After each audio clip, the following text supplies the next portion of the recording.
வணக்கம்ப்பா, அம்மா வணக்கம்ப்பா. அம்மா வணக்கங்கம்மா. சிவாய வணக்கம், நமம்மா. வணக்கம்.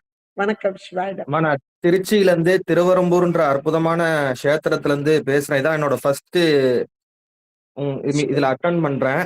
நான் சிவாயிடம். வந்து ஒரு அற்புதமான முருகர் ஆலயத்துல இருந்து பேசுறேன். சொல்லுங்க சிவாயிடம். நன்றி. ஆஹ் சொல்லுங்க. உங்க எல்லாத்துக்குமே நம்மளுடைய முருகப்பெருமானுடைய தரிசனம் கிடைக்கணுன்றதுக்காக அவருடைய திருமுகத்தை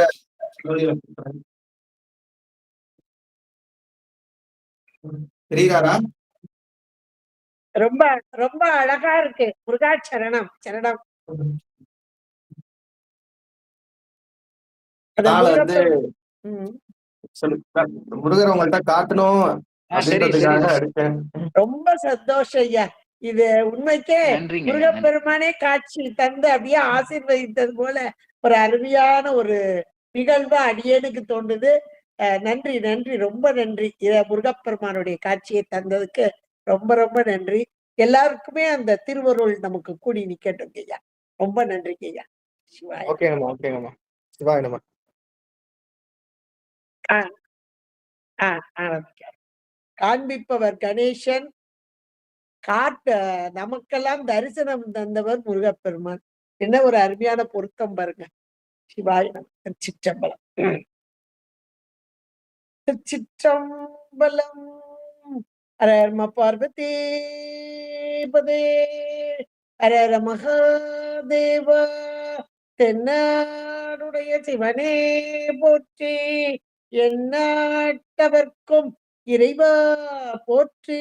திருச்சிற்றம்பலம். பொய்யான திருமேனி உமைத்தான மிகமேவும் கழியார வரும் யானை கழல் நாழும் மறவாமல் அழியாழும் மலர் தூவும் அடியார்கள் உளமாற வழியாகோ வலிதாய வினை கூட இணையவே. திருச்சிற்றம்பலம்.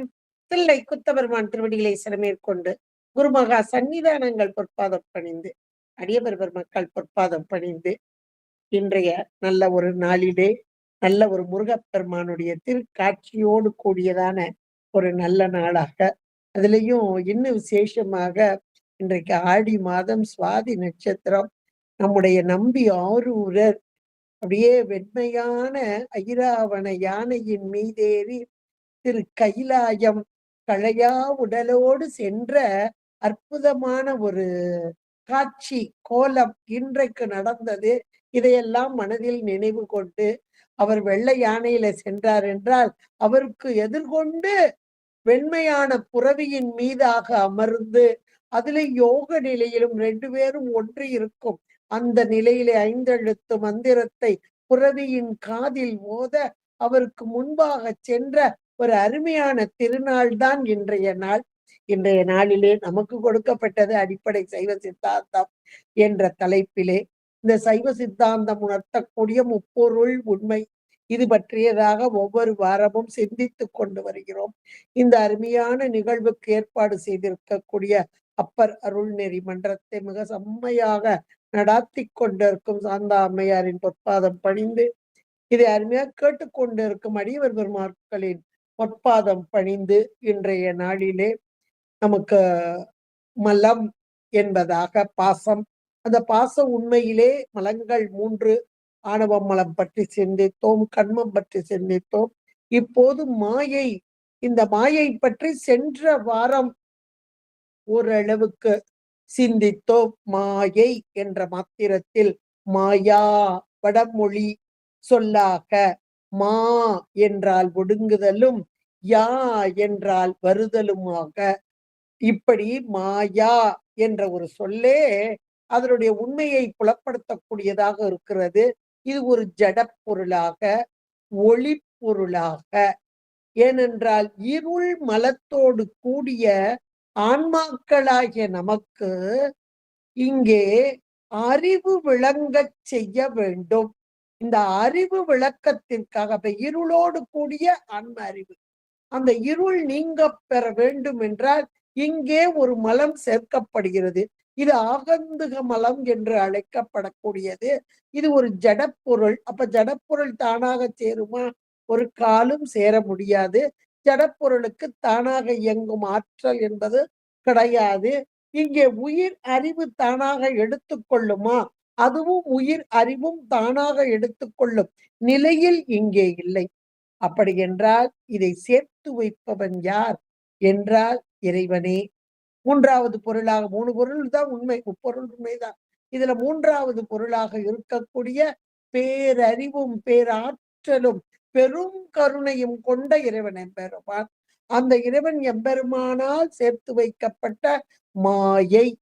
இந்த மாயை என்ற ஒரு பொருள் ஒளிப்பொருள். ஆனால் இந்த ஒளிப்பொருள் என்று சொன்ன மாத்திரத்திலே பிரகாசமான சூரியனை போல இங்கே இல்லாமல் இந்த மாயை என்ற பொருள் இந்த ஜஸ்ட் லைக் டார்ச் லைட் அப்படின்பாங்க. அதாவது ரொம்ப அடர்த்தியான இருட்டு, இதுக்கு சூரிய ஒளி வந்தால் உள்ளே இருக்கும் பொருள் எல்லாம் தெரியும். ஆனால் இங்கே சேர்க்கப்படும் மாயை என்ற இது ஒரு மலம்தான். இது ஒரு மலம்தான். ஆனாலும் விளக்க வந்த மலம். மாயை மயக்குமா விளக்குமா அப்படின்னு ஒரு கேள்வி. அது போன வாரமே நம்ம பார்த்தோம். இந்த மாயை விளக்க வந்த பொருளே. ஏனென்றால் இது ஒரு ஒளிப்பொருள். இருளாக இருக்கக்கூடிய ஆன்ம அறிவிற்கு விளக்க வந்த பொருள்தான். ஆனால் முழுமையான விளக்கத்தை இது தர முடியாது. அதான் ஜஸ்ட் லைக் டார்ச் லைட். ஒரு டார்ச் லைட் எப்படி ஒரு இருட்டுல கொஞ்சம் வெளிச்சம் வரும். அந்த கொஞ்சம் வெளிச்சத்துல நமக்கு எப்படி தோன்றும் அங்கே இருக்க பொருள் இருக்குன்னு தெரியும். அந்த பொருள் இதுவோ அதுவோ என்று ஐயம் ஒரு வண்ணமாக. இந்த ஐயம் வந்தா கூட பரவாயில்லைங்க, சந்தேகம் வந்தா கூட பரவாயில்லைங்க. இன்னொன்னு வருது பாருங்க, விபரீத உணர்வு. ஏ இல்ல எனக்கு நல்லா தெரியுது, கண்ணுக்கு அசையுது, இது பாம்பாத்தான் இருக்கும், கயிறா இருக்காது, இப்படி எல்லாம் சொல்லுவோம் பாருங்க. ஒன்றை பிரிதொன்றாக காட்டும் அந்த இயல்பு. அப்ப இது விளக்க வந்த பொருள் ஏன் இப்படியாக ஐயமாக திரிபாக வருகிறது அப்படி என்றால், இந்த விளக்க வந்த பொருள் மாயை ஒளிப்பொருள்.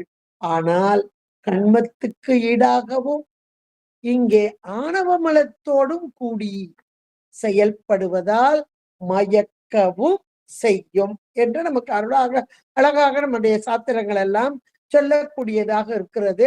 இந்த மாயை பொருளால் ஒன்று, ஜடப்பொருள் பொருளால் ஒன்று.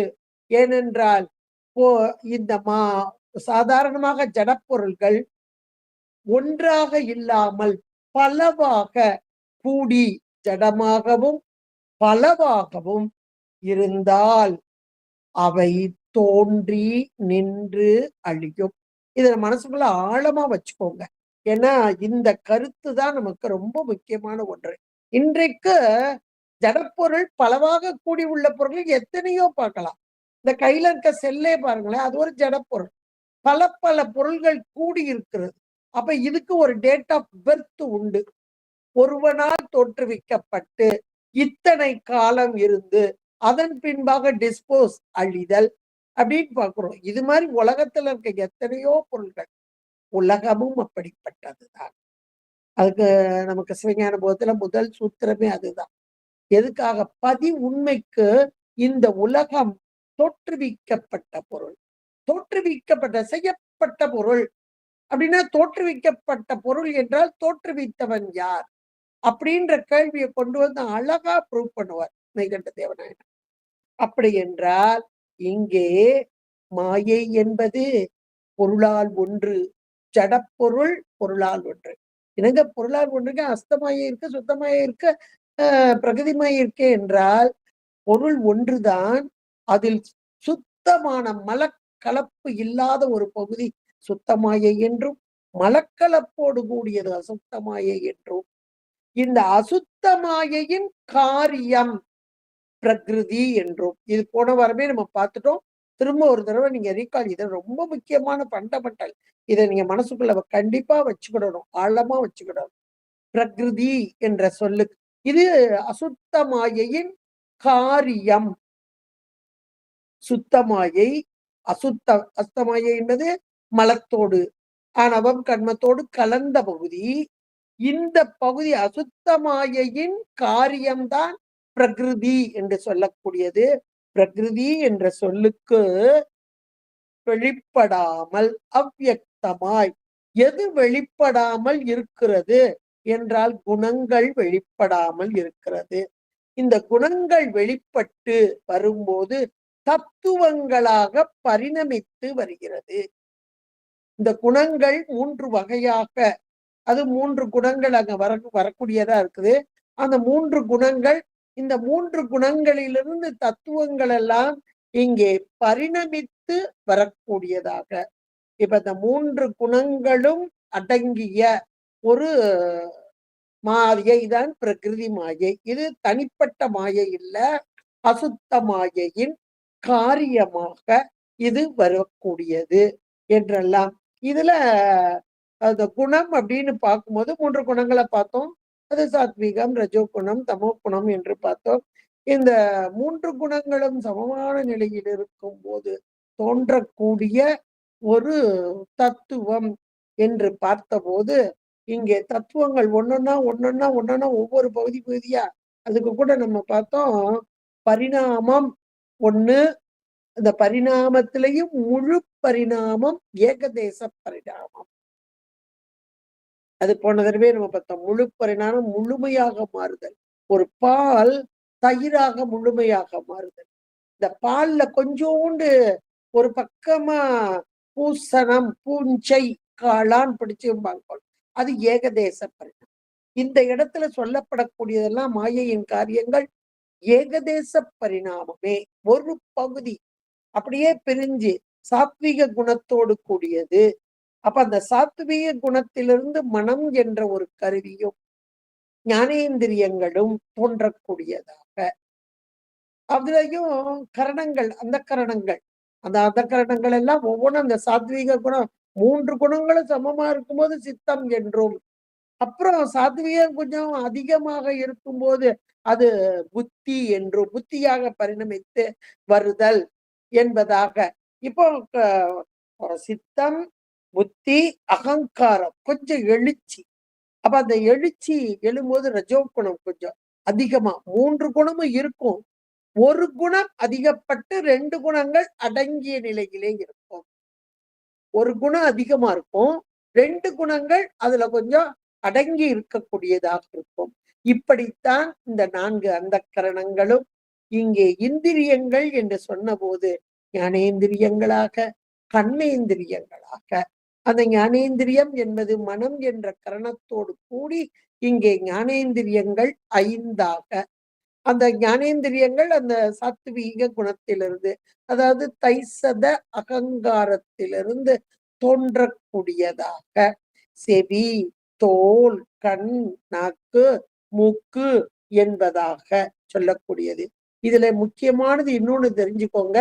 ஞானேந்திரியங்கள் என்பது இங்கே வெளியே நாம் பார்க்கக்கூடிய கருவிகள் அல்ல. வெளியே பார்க்கக்கூடிய உறுப்புகள் ஒண்ணு இருக்குது. செவி, தோல், கண், நாக்கு, மூக்கு என்ற கருவிகள் இருக்குது, அறிகருவிகள் இருக்குது. அவை வேறு, இந்திரியங்கள் வேறு. அப்ப இந்திரியங்கள் என்பவை உள்ளே உள்ளங்கே வெளியே கொண்டு வர்ற காட்சி. இப்போ ஒரு பொருளை பார்க்கிறோம் அப்படின்னா கண் என்ற புறக்கருவியின் மூலமாக, இந்த இந்திரியத்தின் மூலமாக உயிர் அறிகிறது. அப்ப அந்த இந்திரியம் என்பது வேறு, கருவி என்பது வேறு என்பதை முதல்ல நன்றாக ஆழமா புரிஞ்சுக்கிடணும் முதல்ல, சரியா? அதாவது அந்த புலன்கள் அந்தந்த உறுப்புகள்ல நின்று அந்தந்த புலன்களை அறியக்கூடிய ஆற்றல் தான் இந்திரியங்கள், ஞானேந்திரியங்கள் அப்படின்னு. ஒவ்வொரு உறுப்பு, வெளியே இருக்க கருவி வேறு, உள்ள இருக்கிற இந்திரியங்கள் வேறு. இந்திரியம் என்பது அதனுடைய ஆற்றல் என்பதாக. இதே போல கர்மேந்திரியங்கள் செயல் கருவிகள். கர்மேந்திரியங்கள் என்றால் செயல் கருவிகள். அது வாய், கால், கை, எருவாய், கருவாய் என்பதாக. இதெல்லாம் போன தடவை நம்ம ஓரளவு பார்த்துட்டோம். திரும்பதான் லேசா சொல்லிக்கிட்டு இருக்கிறேன். இப்போ ஒவ்வொரு கருவிக்கும் ஒவ்வொரு செயல்பாடு இருக்கிறது என்பதை பார்த்தோம். அடுத்து பூதாதி அகங்காரம் என்று சொல்லக்கூடிய அந்த பூதங்களுக்கு காரணமாக இருக்கக்கூடிய தன்மாத்திரைகள் 5 தன்மாத்திரைகளாக, ஒவ்வொரு தன்மாத்திரையில் இருந்தும் ஒவ்வொரு பூதங்களாக, அங்கே பரிணமித்து வரக்கூடியது அப்படின்றத நம்ம பார்த்தோம். அப்ப ஒவ்வொரு பூதங்கள், இந்த பூதங்கள் எதிலிருந்து வருகிறது என்றால் தன்மாத்திரைகளிலிருந்து வரக்கூடியதா இருக்கு. அப்ப காரணத்துல என்ன இருக்கோ அதுதான் காரியத்துல இருக்கும். அப்ப அந்த தன்மாத்திரைகளுடைய குணம் என்னவோ அதுதான் பூதங்களுடைய அது காரணம், அது காரண நிலை, இது காரிய நிலை. தன்மாத்திரைகள் என்பது காரண நிலை, பூதங்கள் என்பது காரிய நிலை. இன்னும் சொல்ல போனா அது சூட்சும பூதங்கள், இது தூல பூதங்கள் என்பதாக இங்கே சொல்லப்படுகிறது. ஒவ்வொரு பூதத்திற்கும் ஒவ்வொரு குணங்கள் உடையதாக, இது நமக்கு நல்லாவே தெரியும். ஆகாயம் அப்படின்னு சொல்லிட்டாலே ஓசை, ஓசை ஒலி எல்லாம் ஆனாய் நீயே, எவ்வளவு அழகா சொல்லியிருக்கார் பாருங்க. அப்ப ஆகாயம் என்ற மாத்திரத்தில் ஓசை என்ற ஒரு குணம் நிறைந்து இருக்கக்கூடியது. அடுத்து காற்று, இந்த காற்றிலே ஓசையும் ஊரும், ஆனா அதுக்குரியது என்னன்னா ஊறுதான், ஆனா அதில் ஓசையும் அடங்கி இருக்கும். 2 குணங்களை உடையதாக. அடுத்து நெருப்பு, இதுக்கு உரியது ஒளிதான், ஆனால் இங்க ஓசை ஊறு அதோடு ஒளி, ஒளி என்பது இதனுடைய சிறப்பு. அப்ப அந்த சிறப்போடு கூடிய ஓசை ஊறு ஒளி என்ற 3 குணங்களை உடையதாக அமைந்துள்ளது. அடுத்து நீர், இந்த நீருக்கு ஓசை ஊறு ஒளி சுவை, சுவை என்பதா இதனுடைய குணம். ஆனா ஓசை ஊறு ஒளி என்ற 3 குணத்தோடு சுவை என்ற அந்த சிறப்பான குணம் இந்த நீருக்கே உரியதாக. அடுத்து மண், நிலம் என்று சொல்லக்கூடியது, அதனுடையது என்னன்னா கந்தம், மனம் என்பதுதான் அதனுடைய குணம். ஆனாலும் கூட இங்கே ஓசை ஊறு ஒளி சுவை மனம் என்ற 5 குணங்களையும் உடையதாக. இத நமக்கு அழகா திருவாசகத்துல மணிவாசகர் பட்டியல் போட்டார். பாரிடை 5ஆய் பறந்தாய் போற்றி, நீரிடை 4ஆய் நிகழ்ந்தாய் போற்றி, தீயிடை 3ஆய் திகழ்ந்தாய் போற்றி, வழியிடை 2ஆய் மகிழ்ந்தாய் போற்றி, வெளியிடை 1ஆய் விளைந்தாய் போற்றி. எவ்வளவு அழகா நமக்கு சொல்லிட்டாங்க பாருங்களேன். நம்ம திருவாசகமே இதை எடுத்து சொல்லக்கூடியதாக இருக்கிறது. இப்படி இப்ப பிரகிருதி என்ற பிரகிருதி மாயை, அதாவது வெளிப்படாத அவ்வியக்தமாக, எது வெளிப்படாதது? குணங்கள் வெளிப்படாமல் இருந்த நிலையிலே குணங்கள் வெளிப்பட்ட போது, அதாவது அகங்கார தத்துவம், அதிலிருந்து வெளிப்பட்ட குணங்கள், குணக்கூறுகள், சாத்வீக கூறாக, ராசத கூறாக, தாமத கூறாக, ஒவ்வொன்றிலிருந்தும் வெளிப்பட்ட தத்துவங்கள், இவைகள் எல்லாம் சேர்ந்து, அதாவது பூதங்கள் 5, தன்மாத்திரைகள் 5, கண்மேந்திரியங்கள் 5, ஞானேந்திரியங்கள் 5, மொத்த 20 ஆயிட்டா. அந்த கரணங்கள் 4, 24. இந்த 24 தத்துவங்களும் இங்கே ஆன்ம தத்துவம் என்று சொல்லக்கூடியதாக இருக்கிறது. தத்துவம்னா வேற ஒண்ணும் இல்ல, கருவிதான். எதுக்கு கருவி? இந்த ஆன்மாவுக்கு கருவியாக, ஒன்றையும் அறிய முடியாத நிலையிலே இருக்கும் அறியாமையோடு கூடியிருக்கும் இந்த ஆன்மா. இந்த ஆன்மா அறிவதற்கு உரிய கருவிகளாக, இதுதான் தனு கரணம் புவனம் போகமாக. இது அடுத்து இன்னைக்கு இந்த இந்திரியங்கள், ஞானேந்திரியங்கள், கண்மேந்திரியங்கள், இதனுடைய தொழில்கள், இதையெல்லாம் பார்த்து முடிச்சுவோம். இப்ப நமக்கு உடம்பு வந்திருக்கு. தனுனா உடம்பு, கரணம்னா கருவிகள். அப்ப தனுவாக, கரணமாக, புவனமாக, போகமாக அப்படின்னு பாக்குறோம். இது எல்லாமே மாயையிலிருந்து நமக்கு பெறப்படும். அப்ப எப்படி வருகிற? இப்ப உடம்புன்னு மொத்தமா எடுத்துக்கோங்க. உடம்புனா எத்தனை உடம்புகள், ஒவ்வொரு உடம்புக்கும் உள்ள கருவிகள் எத்தனை? இந்த தத்துவங்கள் தானே உங்களுக்கு கருவியா வருது. தத்துவங்கள் மட்டும் இல்லைங்க, தாத்துவீகங்கள் என்று ஒன்று. தத்துவங்களின் காரியம் தாத்துவீகங்கள், தத்துவ கூறுகள். அந்த தத்துவ கூறுடைய காரியங்கள் தாத்துவீகங்கள். அந்த தாத்துவீகங்கள் 60. இப்ப தத்துவம்னு பார்த்துட்டோம்னா பிருத்வி தத்துவம், அதாவது நிலம் அப்படின்னு எடுத்துக்கோங்க. அப்ப நிலம் என்ற ஒரு தத்துவம், மண்ணு. சரியா? இதுக்கு தாத்வீகம் 5. என்னெல்லாம் தாத்வீகம்னா எலும்பு, தசை, மயிர், தோல், நரம். இது எங்க இருக்கு? நம்ம உடம்புல இருக்கு. அவ்வளவுதான். இது இந்த உடம்பு 5 வகையான உடம்பு. எந்தெந்த உடம்புல எந்தெந்த தத்துவம், எந்தெந்த தாத்வீகம் இருக்குன்றத நான் ஒரு பெரிய பட்டியலா அடுத்த வாரம் நான் உங்களுக்கு சொல்றேன். இப்ப இதை முடிச்சுக்கிடுவோம். இப்ப தாத்வீகங்கள் 60 என்பதை தெரிந்து கொள்ளுங்கள். அதுல பிருத்வி என்று சொல்லக்கூடிய மண், அதுக்கு ஒரு 5. அப்பு என்று சொல்லக்கூடிய தத்துவத்துக்கு தாத்வீகம் 5, காரியம், அது ஒரு 5. அது சிறுநீர், ரத்தம், சிலேத்துமம், வியர்வை, சுக்கிலம், இப்படி ஒரு 5. தேயு, தேயுனா வெப்பம். அது நமக்கு எல்லாத்துக்கும் தெரியும். வெப்பம் எங்கெல்லாம் இருக்கு? எப்ப கண்ணெல்லாம் காந்துதுப்பா சொல்றோம் இல்லையா? அப்ப கண்ணுல ஒரு வெப்பம் இருக்கு. வயிறு, ஐயோ பசி, வயிறு காந்துது, நமக்கு வயிறுலாம் காந்துது, எரியுது சொல்றோம் இல்லையா? அப்ப பசி என்ற ஒரு நெருப்பு, பசி தீ, நெருப்பு. இதனுடைய கூறு பாருங்க எப்படி வருதுன்னு பாருங்க. ஒரு ஹிருதயத்தில் வெப்பம், பசி என்ற ஒரு வெப்பம், கண்ணுல வெப்பம், உடம்புல வெப்பம். உடம்புல இவ்வளவு வெப்பம் இருக்கணும்னு ஒரு கணக்கு இருக்கு. கூடவும் கூடாது, குறையவும் கூடாது. கூடிட்டா ஆஸ்பத்திரியில பெட்ல விடுவாங்க, குறைஞ்சிட்டா பெட்டிக்குள்ள போட்டு மூடிடுவாங்க. அவ்வளவுதான். அப்ப எவ்வளவு இருக்கணுமோ அவ்வளவு இருக்கணும். அந்த வெப்பம், கபால வெப்பம், தலையிலையும் சூடு பாருங்க. தலை எப்பம்பாரு சுட்டுக்கிட்டே இருக்கும். சிலருக்கலாம் எதையாவது நினைச்சுக்கிட்டே இருக்க இருக்க இருக்க தலையில சூடு அதிகமாகும். இப்ப இந்த வெப்பம் என்பது ஒரு கணக்குல இருக்கணும். அதைத்தான் இங்க தேயு அதனுடைய கூறு 5 வகையா. அடுத்து வாயு, எல்லாருக்கும் தெரிஞ்சது. தச வாயுக்கள், அதுதான் நம்ம இங்கே கட்டி போட்டு கொண்டிருக்கிறது, கட்டி வைத்திருக்கிறது.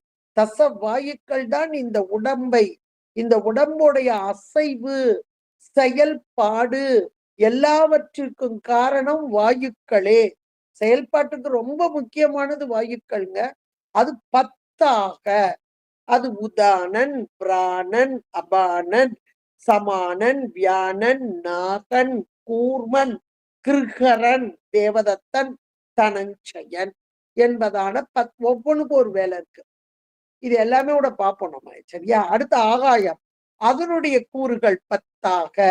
அப்புறம் ஞானேந்திரியங்கள்னு பார்த்தோம், அது தத்துவம், அதனுடைய விடயங்கள் 10 தாத்துவீகம். கர்மேந்திரியங்கள் அங்க 5 பார்த்தோம். ஞானேந்திரியங்கள் 5, கர்மேந்திரியங்கள் 5. ஞானேந்திரியங்களுடைய விடயங்கள் 10, விடயங்கள் 5, ஞானேந்திரியங்கள் 5, அதனுடைய விடயங்கள் 5.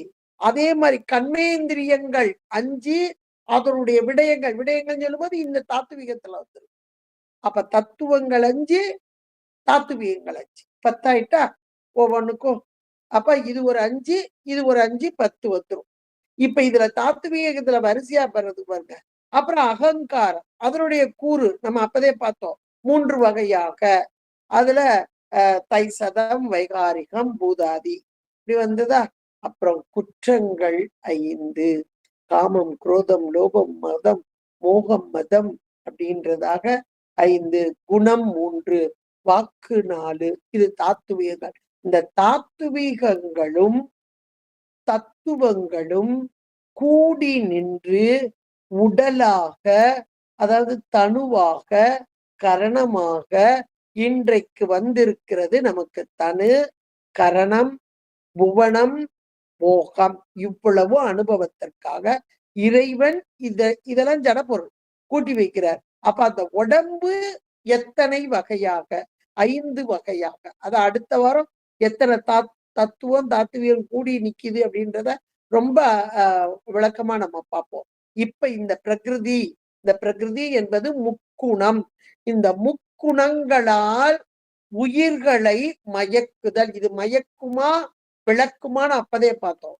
விளக்க வந்த பொருள் தான் விடிவாமளவும் விளக்கணைய மாயை அப்படின்னு நமக்கு உமாபதி சிவம் ரொம்ப அழகா கொடுத்துறார். ஆனாலும் கூட இவை அத்தனையும் கண்மத்தோடு அவரவர்க்குரிய கண்மம். இப்ப இந்த கண்மத்தோடு கூடி ஆணவமலத்தோடு கூடி இயைந்து வரும்போது இந்த தத்துவம் தாத்துவீகம் தத்துவம் 24 பிரகிருதி மாயையில இது இங்கே உயிர்களுடைய போக சாதனமாக போக்கியமாக, அதனால் இது போக்கிய காண்டம். போக்கியம் அப்படின்ற சொல்லுக்கு நுகருதல், அனுபவம், அனுபவம், அனுபவித்தல் என்பது ஆன்மாக்களுக்கே உரியது. இதற்கு ரொம்ப முக்கிய காரணம் இந்த பிரகிருதி மாயை என்பதாக. இந்த பிரகிருதி மாயை மட்டுமே போதுமா அப்படின்னா பத்தாது. அடுத்தாப்புல அஸ்தமாயை, அதனுடைய தத்துவங்கள் என்ன என்ன, அதனுடைய வேலைகள் என்ன, எல்லாத்தையும் நம்ம பார்க்க போறோம். இப்ப இந்த பிரகிருதி மாயை பற்றி இவ்வளவும் நீங்க கண்டிப்பா தெரிஞ்சுக்கங்க. இந்த பிரகிருதி மாயையிலிருந்து பெறப்படக்கூடிய தத்துவங்கள் 24 இவை ஆன்ம தத்துவங்கள் என்று அழைக்கப்படக்கூடியதாக இருக்கிறது. இது போக சாதனமாக நமக்கு உயிர்களாகிய நமக்கு இங்கே அனுபவத்தை கொடுப்பதற்காக பயன்படக்கூடியதாக இருக்கிறது. இதனுடைய தலைவராக சீகண்டருத்ரர், ஆன்மாக்களுக்கு தலைவராக சீகண்டருத்ரர் அவருடைய ஆணை வழி நின்று இந்த பிரகிருதி, அதாவது நிலம் முதலாக, கீழ இருந்து பாத்தீங்கன்னா நிலம் முதலாக, அப்புறம் அந்த கரணங்கள்ல சித்தம் வரையுமாக இப்படியெல்லாம் இருந்து ஆன்ம தத்துவங்களாக இங்கே அமைந்து உள்ளது. இப்ப இந்த ஆன்ம தத்துவங்கள்ல 24 பார்த்துட்டோம். இந்த 24ல ஐம்பூதங்கள் கீழே இருக்கிறது என்னது ஐம்பூதங்கள், அதனுடைய வடிவு நமக்கு உண்மை விளக்கத்துல நீங்க அழகா படிச்சிருக்கீங்க. இருந்தாலும் ஜஸ்ட் சொல்லிட்டு நம்ம போயிடுவோம். இது அந்த ஆன்ம தத்துவங்கள் 24 ஒரு அவுட்லைன் போட்டாச்சு. இதனுடைய முக்கியமான ஒன்றை மட்டும் சொல்லிவிட்டு அடுத்தாப்புல அஸ்தமாயை, அதனுடைய தத்துவங்கள், அதனுடைய தொழில்பாடுகள் இவையெல்லாம் நாம பார்க்க போறோம். இப்ப இதுல ஞானேந்திரியங்கள் இருக்கு, கர்மேந்திரியங்கள் இருக்கு. ஞான இந்திரியங்கள் என்பது அறிவு விளக்கம் தரக்கூடியதான, எதுக்கு? ஆன்மாவுக்கு, உயிருக்கு இந்த அறிவு விளக்கம் தரக்கூடியது. இந்த ஞானேந்திரியங்கள் எப்படிப்பட்டதான அறிவு விளக்கத்தை தரக்கூடியது என்றால், இந்த அறிதலில் 2 வகையாக, அது நிர்விகற்பம், ச விகற்பம் என்பதாக. அந்த நிர்விகற்பத்தை நிர்விகற்பம்னா பொதுவா, இப்போ ஒரு இடத்துக்கு போறோம் அப்படின்னா, தூரமா ரொம்ப வெயில்ல போறோம் அப்படின்னா, அங்க கொஞ்சம் தள்ளி பாருங்க நல்ல மரமா இருக்கு, என்ன மரம் தெரியாது, மரக்கூட்டங்கள் மட்டும் தெரியுது. அப்ப அருகில போய் பார்த்தா அது என்ன மரம், மாமரமா பலாமரமா வேம்புவா அப்படின்னு நம்ம பக்கத்துல போய் பார்ப்போம். அது சிறப்பான ஒன்று, இது பொதுவான ஒன்று. அப்ப பொதுவாக அது நிர்விகற்பமாக, நிர்விகற்ப காட்சியாக தெரிவது இந்திரியங்களின் மூலமாக. அப்புறம் அந்த கரணங்களோடு கூடும்போது சவிகற்பமாக. இன்னும் கொஞ்சம் விளக்க வரும்போது மேல மேல போகணும். அப்படியே இப்ப கீழே இருந்துதான் போய்கிட்டு இருக்கோம் பிரகிருதி மாயை. அப்ப மேல போகும்போது அஸ்தமாயின் தத்துவங்கள் ஒன்னோட ஒண்ணு கூடி, அப்புறம் சுத்தமாயை, அதிலிருந்து விளக்கம். இவ்வளவும் சேர்ந்து விளக்கினால் நமக்கு தெளிவு என்ற ஒன்று கிடைக்கிறது. எதனில் எந்த தெளிவு கிடைக்கிறது என்றால், உலகம் என்ற பொருள், வெளியே உள்ள பொருளில் தெளிவு கிடைக்கிறது. உள்ளே இருக்கும் பொருளில் இந்த கருவிகள் மூலம் தெளிவு கிடைக்கிறதா? எந்த உள்ளங்க? ஆன்மான்னு ஒண்ணு இருக்கு இல்லையா, அந்த ஆன்மாவுக்குள்ள இருக்க பொருள் இருக்கு இல்லையா, அந்த பொருளுக்குரிய தெளிவு கிடைக்கிறதா என்றால் கொஞ்சம் கஷ்டம்தான். இந்த கருவிகள் வெளியே உள்ள பொருளை காண்பித்து விளக்குமே அன்றி உள்ளே காண்பித்தல் என்பது கிடையாது. ஆனாலும் கூட அப்பத பார்த்தோம், போக சாதனம், போக்கியம், போக்கிய காண்டம் இந்த என்றெல்லாம் பார்த்தோம். போக்கியம்னா நுகருதல், காண்டம்னா தொகுதி. அப்ப அந்த நுகருதல் என்பது இந்த உலகத்தை அனுபவித்தல், கண்டு கேட்டு உண்டு உயிர்த்து அனுபவித்தல். இப்படி அனுபவிக்க நம்முடைய கண்மங்கள் ஒரு பக்கம் வினைகள் எல்லாம் நீங்குது. நீங்கிறதுக்கு முந்தி ஒரு பக்கம் நீங்குது. அப்படியே நீங்க ஒரு பக்குவம் வருது. வரும்போது இருவினை ஒப்பு என்ற ஒன்று அந்த ஆன்மாவுக்கு. இது யார் கொடுக்கிறா? உள்ள இருக்கிற இறைவனே கொடுக்கிறார். இருவினை ஒப்பு. இப்ப இந்த கண்மங்கள் நீக்கமும் இருவினை ஒப்பும் நிகழும் இதே நேரத்துல ஆணவமலம் என்ற ஒன்று இருள் அறியாமையை செய்து கொண்டிருக்கிறது அல்லவா, அது தன் வலி அடங்குகிறது. ரெண்டும் அட்ட டைம்ல நடக்கும். இதற்காகத்தான் ஆணவத்தின் வலி அடக்கவும் இந்த கண்ம நீக்கம் பெறுவதற்காகவும் மாயை என்ற ஒரு பொருள் சேர்த்து வைக்கப்பட்டு அனுபவமாக, அதுதான் இங்க போக்கிய கண்டம் போக சாதனம் என்றெல்லாம் சொல்லப்படும். அதுல இப்போ முதல்ல பிரகிருதி மாயை நம்ம பார்த்துட்டு இருக்கோம். ஐம்பூதங்கள் வடிவ லேசா சொல்லிட்டு அடுத்தாப்புல அஸ்தமாயின் காரியத்துக்கு அஸ்தமாயிரத்து பெறப்படக்கூடிய தத்துவங்களை பார்த்துருவோம். ஐம்பூதங்கள் நாற்கோணம் பூமி புனல் நன்னு மதியின் பாதி. மதியின் பாதி அப்படின்னா சந்திரன் முழு சந்திரன், அதுல பாதின்னும் போது அரை வட்டம். ஏற்கும் அனல் முக்கோணம். அத சாதாரணமாவே அனல் பார்த்தீங்கன்னா முக்கோண வடிவு. அதை போடும்போது அந்த சிக்னல் அப்படிதான் போடுவாங்க. எப்போதும் மார்க்கும் கால் அருகோணம். அருகோணம் கால் போட்டிருக்காரு. கால்னா காற்று, சரியா? வட்டம் ஆகாயம். ஆன்மா ஒரு காயமாம் இவற்றால் உற்று. அருமையான வார்த்தை. இவற்றால் உற்று. எதனால? இந்த பூதங்கள். இந்த ஒவ்வொன்றையும் பார்த்தோம் பார்த்தீங்களா? இந்த பூதங்களால் உற்று உயிர்க்கு அமைந்தது. உற்றாம் இந்த உயிருக்கு அமையப்பட்ட உடல். அண்டத்தில் இருப்பதெல்லாம் பிண்டத்தில். அவ்வளவுதான். இந்த 5 பூதங்களே அழகா சொல்லிட்டார். இந்த பூதங்களுக்கு நிறம் உண்டா, எழுத்து உண்டா? உண்டு. பொன் பார், பார் பொன் அப்படி வச்சுக்கிடணும். பார் என்றால் இந்த மண்ணு, அது பொன்னிறம் உடையது. என்னங்க நம்மகிட்ட பொன்னிறமாவா இருக்கு அப்படின்னா, இது வேறு, இது காரியம். இது நாம சொல்றது இப்ப தத்துவம். இந்த தத்துவத்தின் காரியம்தான் இன்றைக்கு நாம பார்த்து கொண்டிருக்கிறோம். ஆனா தத்துவங்களைத்தான் இவர்கள் சொல்கிறார்கள். பார் பொன், புனல் வெண்மை, பொங்கும் அனல் சிவப்பு, வன்கால் கருமை, காற்றுனாலே கருமை, வள்ளர் வான் தூமம் என்பார் பாராதிக்கு. இந்த மண்ணு முதல்ல எல்லாத்துக்கும் வரிசையா சொல்லிட்டு அடுத்து எழுத்து சொல்றாங்க. எழுத்து ல வ ர ய ஆ வரிசையா அங்கே சொல்லப்படக்கூடியது. அது என்றும் அழுத்தமதாய் நிற்கும் என்பதாக. ஒவ்வொன்றும் நீங்க உண்மை விளக்க புக்கை எடுங்க, எடுத்து அதுல பாருங்க. அப்படி வரிசையா அழகா சொல்லப்பட்டிருக்கு. இது எளிமையானதுதான், எல்லாருக்கும் புரியக்கூடியது. ஒவ்வொன்றுக்கும் ஒரு வடிவம், எழுத்து, அப்புறம் அதனுடைய அடையாளம். அப்பதே பார்த்தோம் ஒவ்வொன்றுக்கும் ஒரு அடையாளம். அது குறி, குலிசம், கோகனதம், கொள் சுவத்தி, குன்றா அறுபுள்ளி, ஆறு அமுத விந்து, பிரிவின்றி மண் புனல். வரிசையா இங்க கொடுத்துருக்காங்க. மேல இருக்கிறது பூரா குறி. என்ன குறி? அடையாளம். குலிசம், குலிசம்னா வஜ்ராயுதம். அப்புறம் கோகனதம், அது தாமரப்பு. ஸ்வஸ்தி, கொள் சுவத்தி, சுவத்தின்னா இந்த ஒரு போடுறது, அது எல்லாருக்கும் தெரியும். குன்றா அறுபுள்ளி, 6 புள்ளி, ஆரமுத விந்து, அமுத துளி. இது எதுக்கெல்லாம்? மண்ணு, புனல், தீ, கால், வானம் என்பதாக. இதையெல்லாம் யார் சொல்றாருன்னா, மண்ணும் என்று ஆகமம் ஓதும் சொல்லிட்டார் அவரே. இது ஆகமங்களில் சொல்லப்படக்கூடியது. இது ஒவ்வொன்றுக்கும் ஒரு அதி தெய்வங்கள்.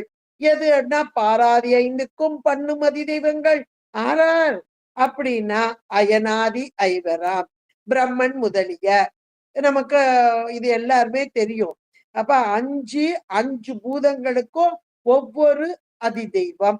அந்த அதி தெய்வங்கள் யாரெல்லாம் அப்படின்னா பிரம்மா, அடுத்தாப்புல மாயோன் என்று சொல்லக்கூடிய திருமால், அடுத்து உருத்திரன், அடுத்து மகேஸ்வரன், அடுத்து சதாசிவம்.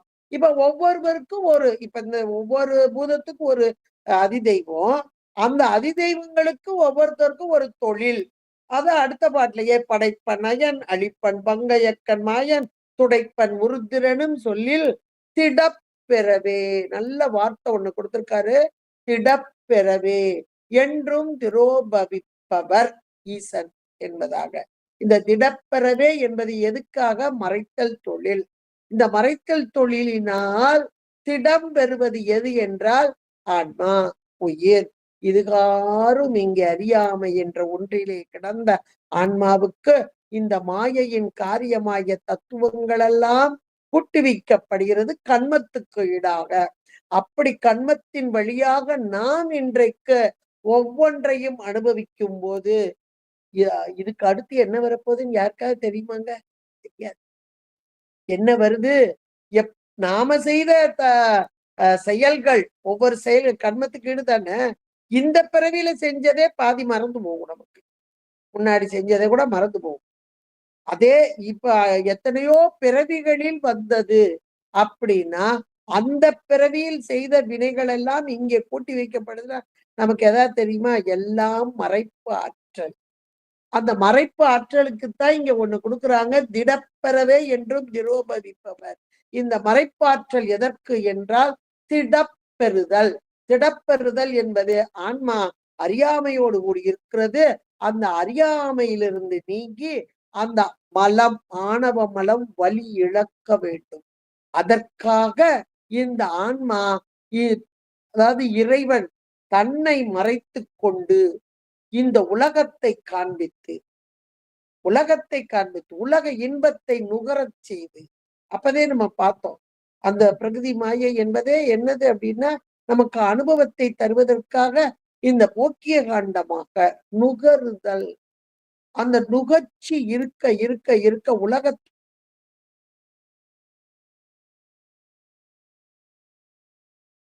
வார்த்தை திடப்பெறவே என்றும் திரோபவிப்பவர் ஈசர். இந்த தொழிலையே ரொம்ப கஷ்டமானது என்னன்னா திரோபாவம் தான், மறைத்தல் தான். இது லலிதா சஹஸ்ரநாமம் படிச்சவங்களுக்கு தெரியும். அதுல ஸ்ரீ மாத்ரே, ஸ்ரீ மகாரஞ்சே, ஸ்ரீமத் சிம்ஹாசனேஸ்வரியை 3 தொழிலுக்கும் சொல்லிட்டு படைத்தல், காத்தல், அழித்தல் 3ஐயும் சொல்லிட்டு அடுத்து திரோபாவம் என்பதற்கு அந்த 4வதுல இருந்து 999 வரைக்கும் உள்ளது திரோபாவம் என்று மிக அழகாக அங்கே விளக்கம் கொடுத்திருக்கார் பாஸ்கராய்.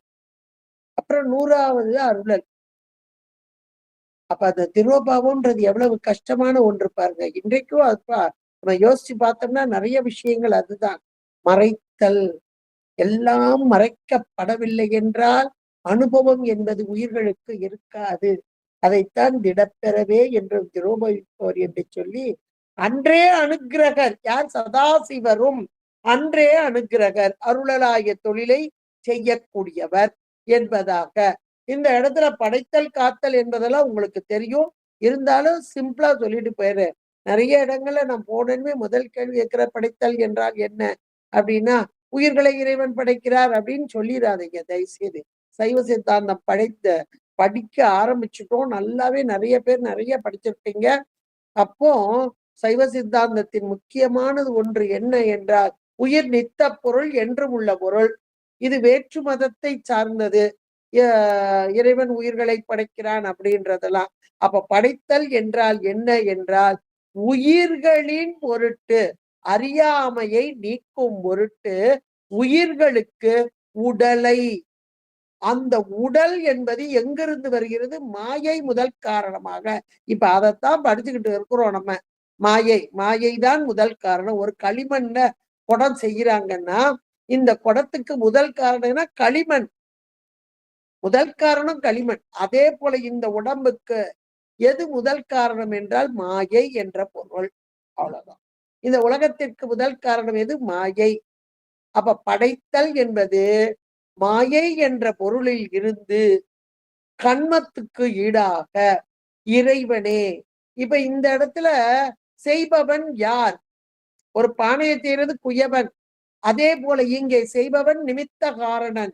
யார்? இந்த உடம்பை படைப்பது யார் என்றால் உயிர் தானாக எடுக்கும் அதிகாரம் இல்லை. இந்த ஜடப்பொருளாகிய மாயை வந்து சேர்வதற்கு ஜடப்பொருளுக்கு அதிகாரம் இல்லை, செய்யார்.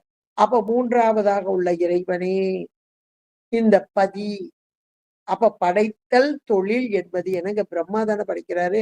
நீங்க சாமியை சொல்றீங்களேன்னா இறைவன் ஆணையின் வண்ணமாக இங்கே பிரம்மாவுக்கு அந்த தொழில் கொடுக்கப்பட்டிருக்கிறது. அவ்வளவுதான். அதான் படைப்பன் அயன் அப்படின்றத அழகா சொல்ற. படைத்தல் என்பது உடலை படைத்தல், உலகத்தை படைத்தல். இல்லாத பொருள் வராது.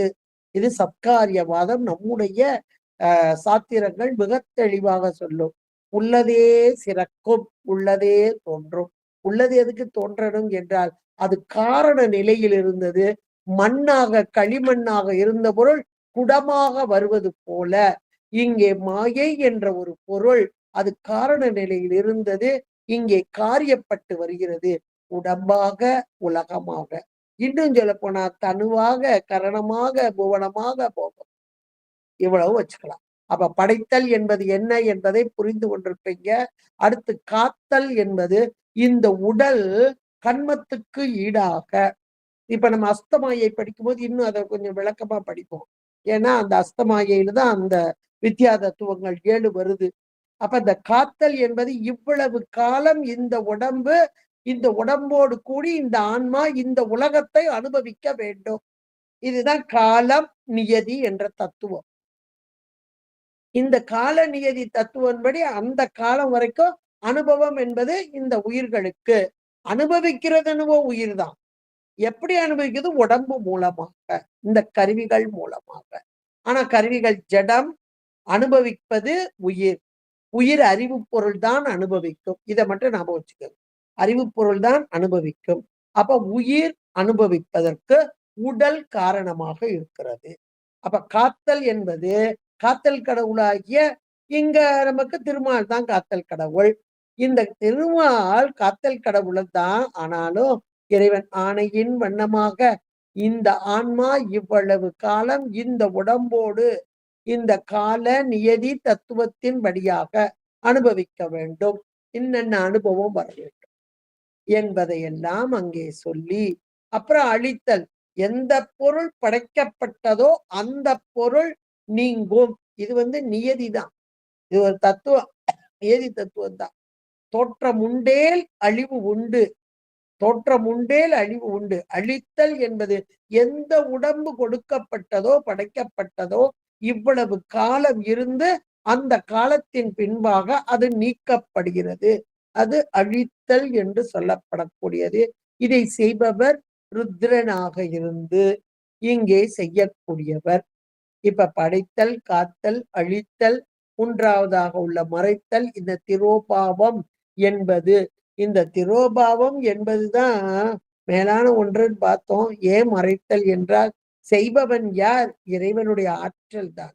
அது திரோதாயி என்ற பெயரிலே இருந்து இந்த மலங்களோடு கூட்டி வைத்து, இந்த மலங்கள்னா இந்த மாயை காரியம் எல்லாத்தையும் இந்த உயிர்களோட கூட்டி வச்சு அனுபவத்தை எல்லாம் கொடுத்து, ஆனால் இந்த அனுபவிக்கும் போது நான் படிச்சேன், நான் செஞ்சேன், இந்த நான் எனது என்ற அந்த அகங்கார முனைப்போடு இது அனுபவித்து கொண்டு இருக்கும் போது எல்லாத்துக்கும் காரணம் நான் தான் சொல்லாம யாரு? இறைவனுடைய ஆற்றல் தான் செஞ்சுக்கிட்டு இருக்கு. உள்ள இருந்து செயல்படுறது யாரு? இறைவனுடைய ஆற்றல். ஒன்றாக இருந்து வேறாக இருந்து உடனாக இருந்து செய்விப்பவன் இறைவனே. அவருடைய ஆற்றலை, இந்த ஆற்றல் தன்னை மறைத்துக் கொண்டு உலக போகங்களை எல்லாம் காண்பித்து நான் அனுபவிக்கிறேன், நான் பார்க்கிறேன், நான் செய்கிறேன் என்பதான ஒன்று இப்படி வர வர வரத்தான் இந்த போக நுகர்ச்சி என்பது இந்த உயிர்கள் அனுபவிக்க முடியும். இல்லை என்றால் அனுபவம் வராது. அதற்காக இந்த அனுபவ நுகர்ச்சியை கொடுக்கும் வண்ணமாக மறைத்தல், தன்னை மறைத்து உலகத்தை காண்பித்தல் என்பதாக. இது ரொம்ப முக்கியமான ஒன்று.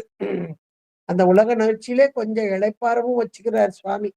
இளைப்பாறம் வச்சுட்டு அதுக்கப்புறம் திரும்ப நுகர்ச்சியும் கொடுத்து இப்படி எல்லாம் மாத்தி மாத்தி கொடுக்கறது என்ன ஒரு கருணை! அத்தனையும் கருணையே.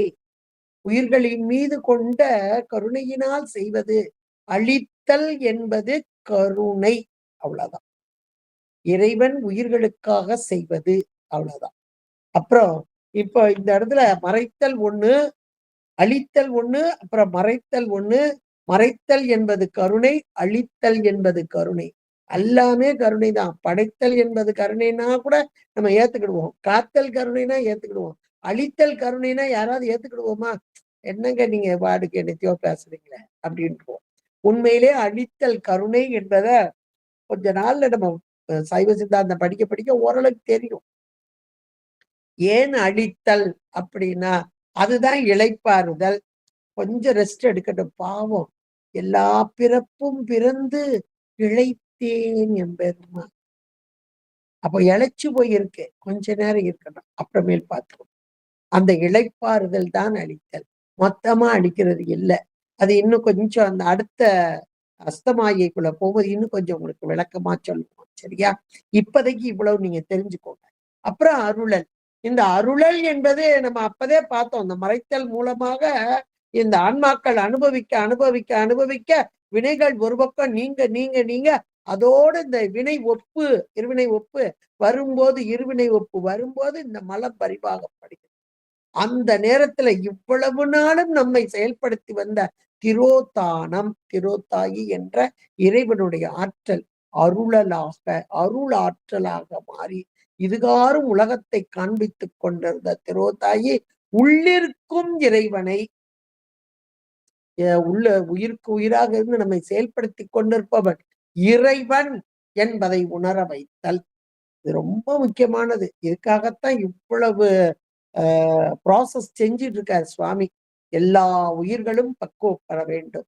இந்த பக்குவப்பட்ட ஆன்மாக்களை எல்லாம் இறைவன் தனதாக்கி கொள்ளுதல், தன் நிலைமை மண் உயிர்கள் சார தரும் சக்தி பின்னமிலான் எங்கள் பிரான். தன் நிலைமை யோசிச்சு பாருங்க. தன் நிலைமைனா அவருடைய 8 குணங்கள்ல ரொம்ப முக்கியமானது ஒண்ணுது என்னன்னா பேரின்ப வடிவினன். இந்த உயிர்களாகிய நாமும் அந்த பேரின்பத்தை அடைய வேண்டும் என்பதற்காகத்தான் இவ்வளவு ஜனம். இந்த அருளல் என்பதாக.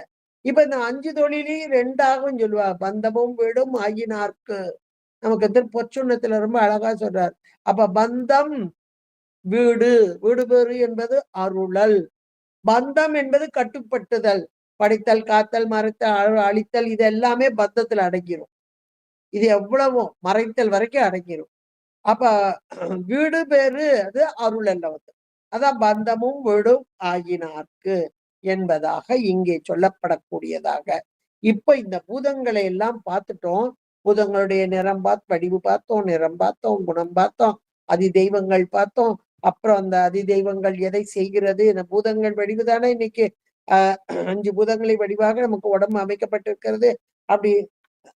அப்படின்றதெல்லாம் நம்ம பார்த்துட்டோம். இந்த பூதங்களுக்கு காரணமாக இருப்பது தன்மாத்திரைகள் என்பதையும் பார்த்தோம். இப்ப ஞானேந்திரியங்கள், கண்மேந்திரியங்கள், இது ஒவ்வொன்றும் இந்த ஞானேந்திரியங்கள் 5ஆக, கண்மேந்திரியங்கள் 5ஆக. அந்த ஞானேந்திரியங்கள் என்பது அறிகருவிகள், உயிர்களுக்கு அறிதலை செய்வதற்கு உதவும் கருவிகளாக. அதுலயும் இந்த இந்திரியம் என்பது அதனுடைய ஆற்றல். கருவிகள் வேறு, பொறிகள் வேறு. இந்த முன்னாடி இருக்கிற செவி, கண்ணு, மூக்கு, நாக்கு, இதெல்லாம் இருக்கு பாருங்க. இவைகள் எல்லாம் கருவிகளாக செயல்பட்டு இந்த விடயங்களிலிருந்து விடயங்களை அப்படியே கொண்டு வருது. இப்ப ஓசை என்ற ஒன்று அந்த கருவி கொண்டு வந்து உள்ள கொண்டு வந்து அந்த ஞானேந்திரியமாகிய செவி இந்திரியம். அந்த செவி இந்திரியம் என்பது ஆற்றல். அந்த ஆற்றல் மூலமாக இன்ன சப்தம், ஒளி என்பதை இங்க உயிருக்கு. அப்ப இந்த இந்திரியமே இது சொல்லிருமா? ஞானேந்திரியமே புலப்படுத்திருமா என்றால் புலப்படுத்தாது. அது கொண்டு வரும். எப்படி கொண்டு வரும்னா இந்த கருவி மட்டும் பத்தாது. இது இந்த பூதங்களை இடமாக கொண்டு, பூதங்களை இடமாக கொண்டு ஒவ்வொரு கருவிக்கும் ஒரு பூதத்தை இடமாக கொண்டு அந்தந்த இந்திரியங்கள். அப்ப கருவி 1, இந்திரியம் 1, பூதம் 1. இவையெல்லாம் இருந்தாதான் இப்ப நிர்விகற்ப காட்சி கிடைக்கும். நல்லா ஞாபகம் வச்சுக்கோங்க. ஞானேந்திரியத்தினால வர்றது என்னதுன்னு பார்த்தோம். நிர்விகற்பம்னா பொதுவான காட்சி. அப்ப இவ்வளவு 3 வரணும். எதெல்லாம்? அந்த கருவி உறுப்பு வெளியே தெரியுது பாருங்க. இப்ப செவின்ற ஒரு கருவி, காது. இந்திரியம் என்னது? செவி இந்திரியம். சரியா? இங்க இருந்து வருது. எது வருது? வெளியே இருந்து வர்ற ஓசை இங்க வருது. இந்த கருவி மூலமா வருது. வந்து அந்த இந்திரியம் என்ன இந்திரியம்? செவின்ற இந்திரியம். அத இப்ப இது பண்றதுக்கு முந்தி இங்க நம்ம பூதங்கள் தன்மாத்திரைகள் பார்த்தோமா? அதுல காரணபூதம் எது? சப்த தன்மாத்திரை. சப்த தன்மாத்திரை காரணம், தன்மாத்திரை. அதனுடைய பூதம் என்னது? ஆகாயம். இந்த சப்த தன்மாத்திரையை பற்றுக்கோடாக கொண்டு அந்த காரணபூதம் அதை பற்றுக்கோடாக கொண்டு செவி என்ற இந்திரியம் மூலமாக. அப்பமும் கிடைக்கிறது என்ன காட்சி? நிர்விகற்ப காட்சி. ஞாபகம் வச்சுக்கோங்க, நிர்விகற்ப காட்சி. அப்போ சேபிகற்பம் எப்ப கிடைக்கும்? அந்த கரணங்களோடு கூடிய போது. அந்த கரணங்கள் கொண்டோனுமே உடனே கிடைச்சிடாது. இன்னும் கொஞ்சம் ப்ராசஸ் இருக்கு, மேல போகணும் இன்னும் கொஞ்சம். எது மேல? இப்ப இன்னும் பிரகிருதி மாயை தத்துவம் தானே பார்த்துட்டு இருக்கோம். இதுக்கு மேல என்ன இருக்கு? அஸ்தமாயை இருக்கு இல்லையா? அதுக்குள்ள போகணும். அது மட்டும் போதுமா? பத்தாது. அப்புறம் சுத்த மாயை தத்துவம். இப்படி எல்லாமா சேர்ந்து, இது மட்டும் போதுமா? பத்தாது. தாத்துவியங்கள் இவைகள் எல்லாம் சேர்ந்து இப்போ ஒரு சத்தோன்றது வெளியே வர்றத இவ்வளவும் கொண்டு வந்து கூட்டி இந்த உயிர்கள் அறிதல் அப்படின்னும் போது கண்மத்துக்கு இடாதாங்க அடுத்தாப்புல அறியுது. இந்த கண்மம், அதாவது அந்த ஆன்மா. இப்ப ஒரு வகுப்புல பாடம் நடத்துறாங்க, 50 பேர் இருக்காங்கன்னா 50 பேருக்கும் ஒரே மாதிரியே ஆசிரியர் சொல்லி கொடுத்தது புரியுதா? புரியாது. ஒவ்வொருத்தருக்கும் ஒவ்வொரு விதமா புரியும். காரணம் என்ன? அறிவின் தன்மை. அந்த அறிவின் தன்மைக்கு காரணம் என்ன? மலம். இன்னொன்னு கண்மம். இவர்களுக்கு இந்த நேரத்தில் இந்த அளவே புரிதல் வேண்டும் அப்படின்ற கண்மம். யோசிச்சு பாருங்க. சிலர் நிறைய பேர் சொல்றது என்னன்னா, சித்தாந்த கிளாஸ்க்கு வந்தா புரியவே மாட்டேன், தூக்கம் தாக்கா வருது அப்படிமா. இதற்கெல்லாம் காரணம் நம்முடைய வினைகளும் மல மறைப்புமே. அப்ப இதுல இருந்து நான் நீங்கன்னா என்ன செய்ய? வழிபாடு மட்டும்தாங்க, வேற ஒண்ணுமே கிடையாது. வழிபாடு வழிபாடு வழிபாடு. எத்தனை வழிபாடு செய்ய செய்ய செய்ய உள்ளிருக்கும் மலம் நீக்கமும் கண்ம ஒப்பும் நமக்கு வரக்கூடியதாகும். இதையெல்லாம் சுவாமி நமக்கு கொடுத்துருவார். அதனால மீண்டும் மீண்டும் வழிபாடு செய்யுங்க. நம்ம எதுக்கோ வழிபாடு செய்யறோம், சாமி இந்த நடத்துற பாடம் எனக்கு புரியணும் அப்படின்னு ஒரு விண்ணப்பத்தை வைங்களேன். அதுக்கு பரிகாரம் எங்கனாலும் கூட செய்யுங்க. இன்னைக்கு பரிகார பூஜை நிறைய நடக்குது. அதுக்கு ஒரு பரிகாரம் எங்க இருந்தா போய் செய்யுங்க, தாராளமா செய்யலாம். ஆனா அதுக்கு ஒரே பரிகாரம் என்ன தெரியுமா? திருமுறையை பாராயணம். திருமுறையை பாராயணம் செய்தாலே போதும். இன்னைக்கு சுந்தரமூர்த்தி நாயனாருடைய குரு பூஜை எம்மை சொற்றமிழால் பாடுக, அதுக்குதானே வந்தாரு. சொற்றமிழால் பாடுக, வதன சீத மதியிரு மருங்கும் ஓடி குலைகள் நாடும் திருமுனைப்பாடி நாடு என்று சேக்கிழார் பெருமான் சொல்றார். அங்க உள்ள திருமுனைப்பாடி நாட்டிலே இருக்கும் பெண்களுக்கு கண்கள் நீண்டு அழகா இருந்ததாம். எப்படி இருந்ததாம்? இந்த செவிகளை உற்று நோக்கியதாம், ஏக்கத்தோடு உற்று நோக்கியதாம். பதன சீத மதி இரு மருங்கும் ஓடி செங்கையல் குலைகள் நாடும் திருமுனைப்பாடினார். இங்குள்ள பெண்கள் யோசிச்சு பாருங்களேன். இப்ப நம்ம ஒரு மீட்டிங், இந்த மீட்டிங்லயே எத்தனை ஆண்கள் எத்தனை பெண்கள் கணக்கெடுத்தீங்கன்னா பெண்கள் தான் அதிகமா இருப்பாங்க. அப்ப கேள்வி அறிவு, கேட்கும் திறன் அதிகம் உள்ளவர்கள் பெண்களே, அவ்வளவுதான். இதை நான் சொல்லல, சேக்கிழார் பெருமான் சொல்றார். எதுல சொல்றாரு? இந்த சுந்தரமூர்த்தி நாயனாருடைய வரலாறுல சொல்றாருங்க. இந்த கண்கள் எல்லாம் ஏக்கத்தோடு பார்த்ததாம். எதை? செவிகளை. செவிகளே நீங்கள் கொடுத்து வைத்தவர்கள். இதோ சுந்தரர் வந்து திரு அவதாரம் செய்ய இருக்கிறார், சொற்றமிழால் பாட இருக்கிறார். இந்த திருப்பாட்டு இதனை கேட்பதற்கு கொடுத்து வைத்த செவிகளே என்று கூறுகிறார் என்றால், அதுவும் அந்த பெண்களை பார்த்து சொல்றார், ஆண்களை பார்த்து சொல்லல. அப்ப எவ்வளவு ஒரு அருமையான ஒன்று பாருங்க. இப்ப நம்ம சைவ சித்தாந்தத்துல அதுதானே படிச்சுக்கிட்டு இருக்கிறோம். அப்ப நமக்கு புரிய வேண்டும் என்றால் இங்கே இறைவனை பாடுதல், அர்ச்சனை பாட்டே ஆகும். அழகா சொல்லிட்டு போயிட்டார். அப்ப அர்ச்சனை பண்ண நீங்க நினைச்சீங்கன்னா உடனே எடுங்க. எதை எடுப்ப? திருமுறையை எடுங்க. எந்த திருமுறை உங்களுக்கு பிடிக்கிறது எடுங்க, எடுத்து அப்படியே பாடுங்க. எல்லாம் ஒன்றுதான்.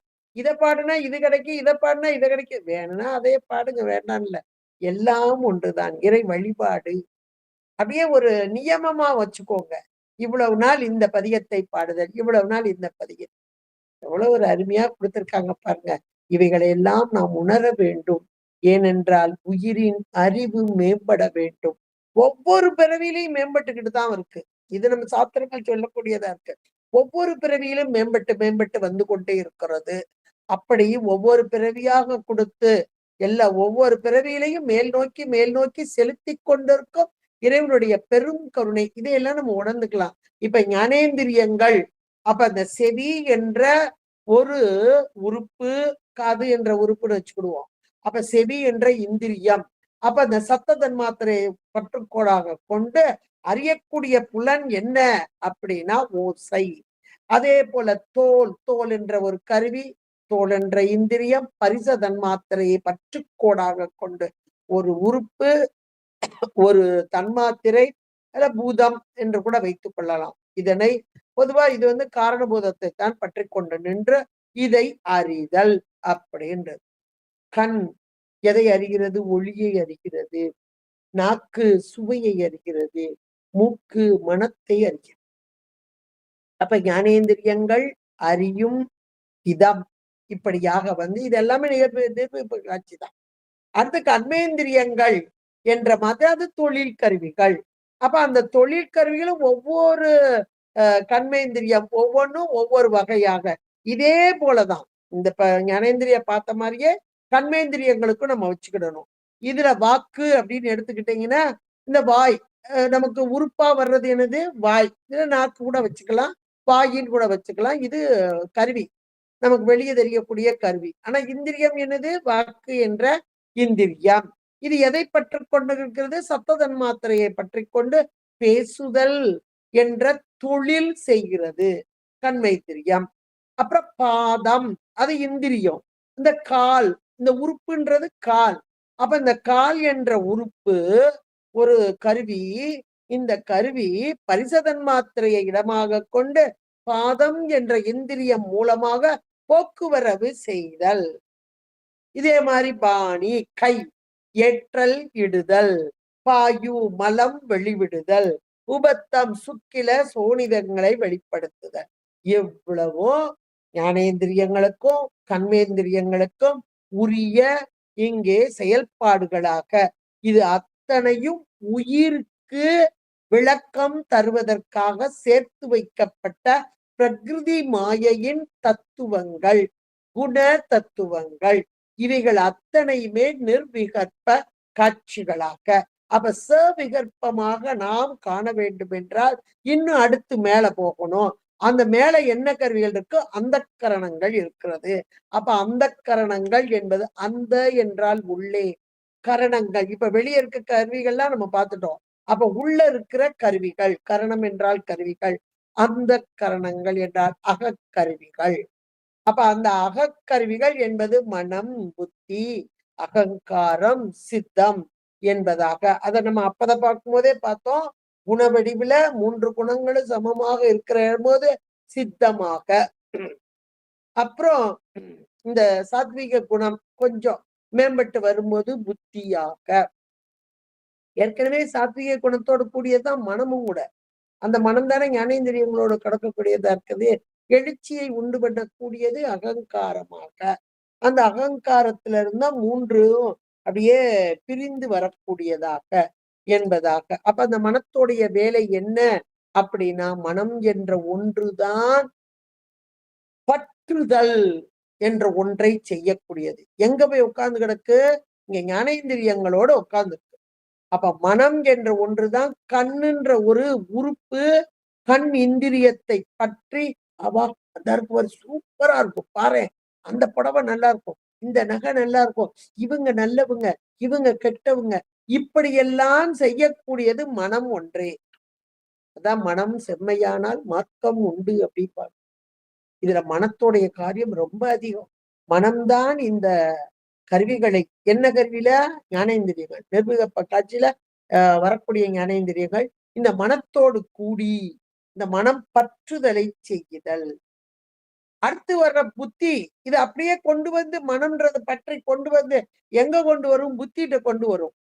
அப்ப மனம் பற்று கொண்டு வந்ததை புத்தி, இது இன்னாரு, இவங்க இன்ன தொழில் பண்றாங்க, இவங்க இப்படிப்பட்டவங்க, இந்த பொருள் இப்படிப்பட்டது, இந்த பொருள் இது இதெல்லாம் செய்யும் அப்படின்ற ஒரு இன்னும் கொஞ்சம் விளக்கமாக, அதாவது பெயர், இனம், குணம், தொழில் இதெல்லாம் சவிகற்பமாக கொஞ்சம் விளக்கமாக. முதல் நிர்விகற்பம் பொதுவு, இப்ப சவிகற்பம் என்பது கொஞ்சம் விளக்கமாக வரக்கூடியது. அப்ப அந்த புத்தி என்பது அப்படியே விளக்க வருவது. மனம் கொண்டு பற்றி கொண்டு கொடுக்கிறது. மனம் அந்த புத்தி என்ற கருவி இந்த ஆன்மாவுக்கு உதவ வருது. அதுதான் இதுதான் அப்படின்னு ஒரு தெளிவோடு சொல்லக்கூடியது. நிச்சயித்தல், புத்தி நிச்சயித்தல், மனம் பற்றுதலும் புத்தி நிச்சயித்தலும். புத்தி நிச்சயித்த ஒன்ற அடுத்து உள்ள அகங்காரம் இதுவோ அதுவோ அப்படின்றதாக.